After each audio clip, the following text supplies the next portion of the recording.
Good morning, students.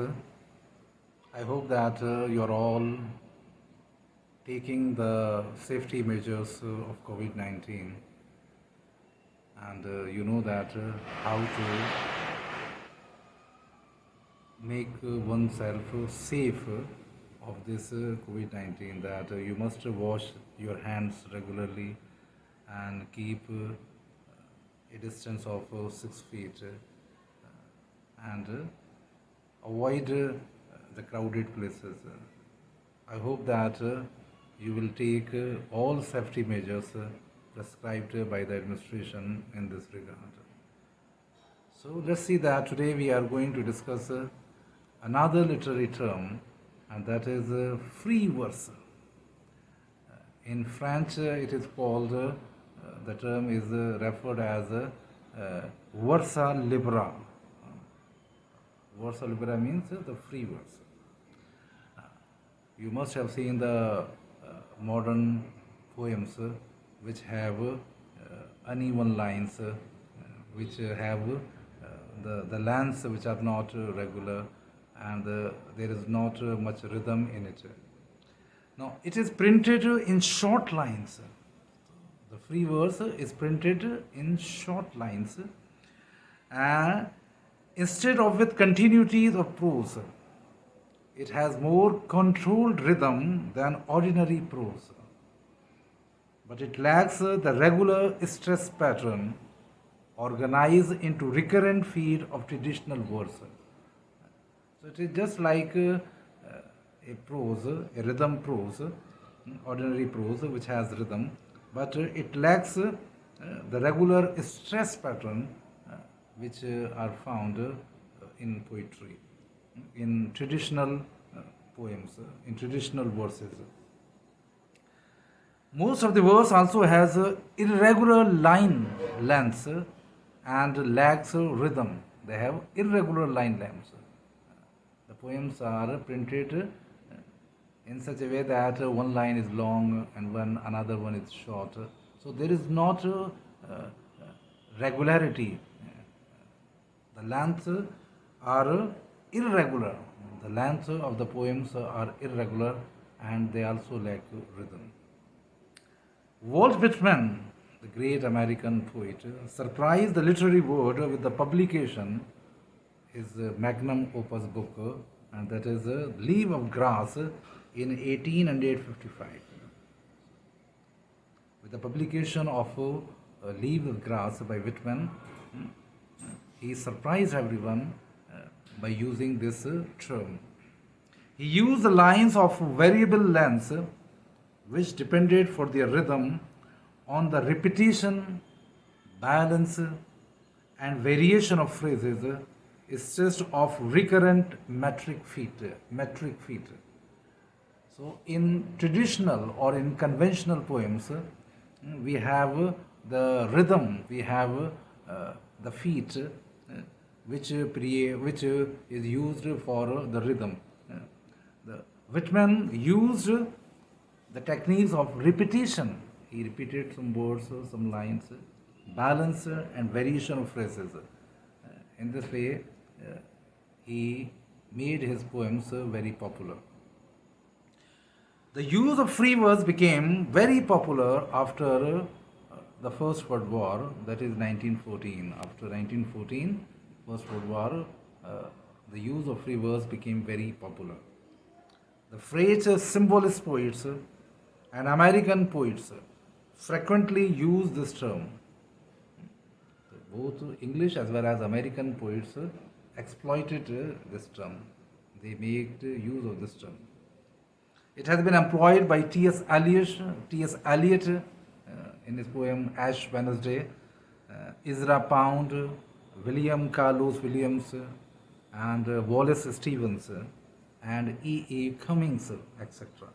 So these are the major exponents of the versa libera, or you can call it the free verse. The writer of free verse surrenders. Now, we can sum up the definition of free verse in this way. The writer of free verse surrenders the rhythmic power and song of traditional versification, in order to exploit other effects. So instead of paying focus on versification, on rhythm, on pattern, the poet exploits other ideas, other subjects. He focuses upon other subjects in this way. In this way, the free verse became very popular in the modern age. The modern poets use this term very frequently. Uh, and I give you an example of Wallace Stevenson. Wallace Stevenson, also a modern American poet, and there is a poem of Wallace Stevens, 13 Ways of Looking at a Blackbird. So he presented 13 images to present a blackbird. Now look at the poem. So there are irregular line lengths in this poem. The lengths of the lines are not regular, and there is not rhythm. But the focus is on upon the subject, upon the idea which the poet wants to carry on. Among 20 snowy mountains, the poem starts. This is the first stanza of that poem, 13 Ways of Looking at a Blackbird by Wallace Stevenson. Among 20 snowy mountains, the only moving thing was the eye of the blackbird. This is the first stanza. Among 20 snowy mountains, the only moving thing was the eye of the blackbird. Now, the second stanza runs like that. I was of three minds, like a tree. So this is the first line. I was of three minds. This is the first line, like a tree. This is the second line, in which there were three blackbirds. And this is the third line. And now look at the irregular length of the poem. And now there is another stanza. A man and a woman. This is the first line. A man and a woman are one. So R1 is the second line. A man and woman and a blackbird. This is the third line. R1. So look at that how the length is irregular. Now look at another stanza. Of thin man of Haddon. This is the first line. Why do you imagine golden birds? Second line. Do you not see how the blackbird walks around the feet?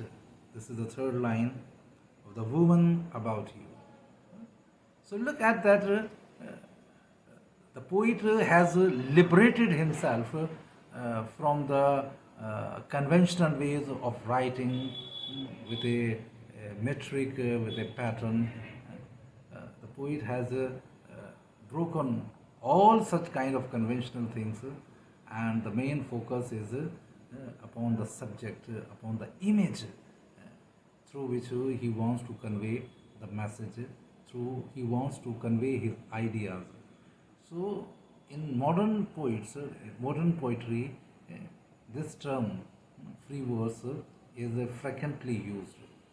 So I hope that you could have you have understood the term, that in which it is not a conventional or traditional way of writing. The poet moves away from that and he focuses upon the subject.